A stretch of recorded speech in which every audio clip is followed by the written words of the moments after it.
उस मीठे का क्या फायदा जो तुम्हें डायबिटीज कर दे। फिर कड़वा करेला ढूंढते फिरोगे कि करेला खा लूं तो ठीक हो जाऊंगा, और पहले ही खा लिया होता, पहले ही कड़वे से प्रेम कर लिया होता तो शुगर होती ना। तो यही कबीर साहब का सिद्धांत है कि भाई भले कड़वा बोल लेकिन सत्य बोल। भले दुनिया मारने को आती है, कोई बात नहीं, साच कहूं जग मारन धावे, और झूठे को पतियाई हो, कहें कबीर सुनो भाई साधो, हमसे झूठ कहाना जाई हो। दुनिया झूठों को प्यार करती है और सच्चे को लताड़ती है। देखो संतों को सूली पे चढ़ा दिया, आग में डाल दिया, तत्ती तवी पे बैठा दिया, गर्दनें काट दी, नाखून उखाड़ दिए, जीभ काट दिए, जहर पिला दिया, सब कुछ कर दिया। क्यों? उन्होंने किसी का क्या बिगाड़ा था भाई? उन्होंने क्या बिगाड़ा?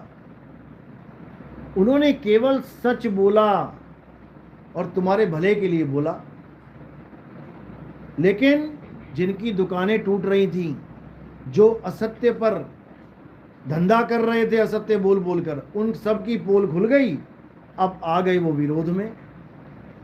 इसी प्रकार हमारे भी विरोधी हैं। हमारे विरोधी को सुन के ये मत सोच लिया करो कि जी वो बहुत महान काम कर रहे हैं। वो महान काम नहीं कर रहे हैं, वो अपनी असलियत बता रहे हैं। वो ये बता रहे हैं कि हमारे धंधे चौपट कर दिए सत्संग ने, इसीलिए वो खुल के विरोध करते हैं, और खुल के भी नहीं कर पाते, नहीं तो सारे गुरु आ जाएं खुल के।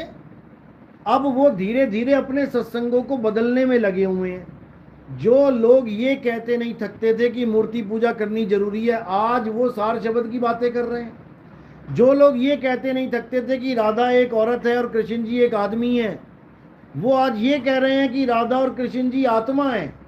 आज कहाँ से तुम्हें ये ज्ञान हो गया भाई?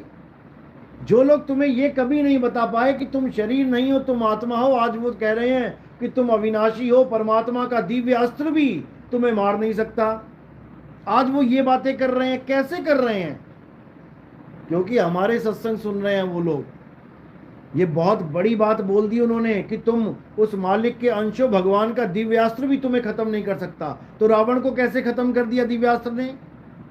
कंस को कैसे मार दिया दिव्यास्त्र ने? वो भी तो मालिक के अंश हैं। बिना मालिक के अंश के तो कोई है ही नहीं इस दुनिया में। तो आज तक तो राम के द्वारा रावण को मरवा रहे थे, आज तक तो कृष्ण जी के द्वारा कंस को मरवा रहे थे। आज तुम कह रहे हो कि हम सब अविनाशी हैं, हमें कोई अस्त्र शस्त्र नहीं मार सकता। ये ज्ञान कहाँ से आ रहा है? ये वही लोग हैं जो खुल के तो नाम नहीं ले सकते मेरा, लेकिन ज्ञान हमारा ही लेना पड़ेगा। ये धीरे धीरे सबकी चाल बदल जाएगी। लेकिन जो मुहावरा बोला गया है कि कौवा चला हंस की चाल, और अपनी चाल भी भूल गया, सारी कहानियां भुलवा देंगे उनको जितनी आज तक वो सुनाते थे। अब उनको ये चाल अपनानी ही पड़ेगी, क्योंकि अगर ये नहीं अपनाएंगे तो अज्ञानी सिद्ध हो जाएंगे। तो ये कबीर साहब का जो मूल ज्ञान है, कबीर साहब ने बिल्कुल खुले अक्षरों में बोला था कि 12 पंथ काल फुरमाना, भूले जीव न जाए ठिकाना, 13वें पंथ हम ही चले आए, और सब पंथ मेट के एक पंथ चलाएं। अब कई विरोधी बोलते हैं कबीर साहब ने कहा था पंथ चला लिया। अरे भैया, नितिन दास का पंथ नहीं है ये वही एक अकेला पंथ है जो कबीर साहब कह रहे हैं कि सब पंथ मेट के एक पंथ चलाएं। यही है वो पंथ। लेकिन तुम्हें नहीं दिख रहा क्योंकि मोतियाबिंद हो गया है। आंखें तो बिल्कुल ठीक दिख रही हैं बाहर से, लेकिन अंदर मोतिया है, करे तो करे क्या? तो ये मोतिया भी जल्दी निकाल दिया जाएगा, चिंता नहीं है। बात ये है कि वो असली पंथ कौन सा है, उसको पहचानना है। वो असली पंथ क्या है? वो यथार्थ 13वां पंथ ही है। 13वां पंथ इसलिए बोला गया है क्योंकि 13 नाम परमात्मा के लिए यूज किया जाता है। बाबा नानक ने 13 किया। 13 यानी सब कुछ 13 है मालिक। कबीर साहब ने भी 13वें पंथ का जिक्र किया, यानी वो 13 ही है, परमात्मा का ही है। इसमें परमात्मा के अलावा और किसी के ऊपर फोकस है ही नहीं।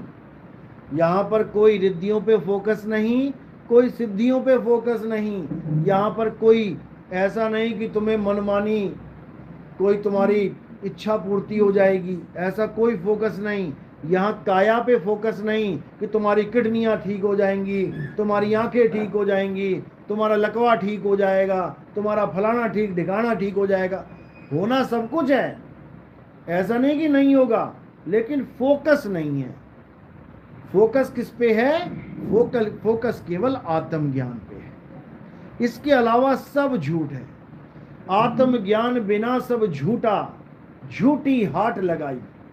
तो कबीर साहब ने केवल आत्मज्ञान पर ही फोकस किया है, और जो इस पे फोकस कर लेता है, सब जो इस ज्ञान पे फोकस कर लेता है, उसका जन्म मरण का रोग मिट जाता है, फिर उसको किसी की जरूरत नहीं है।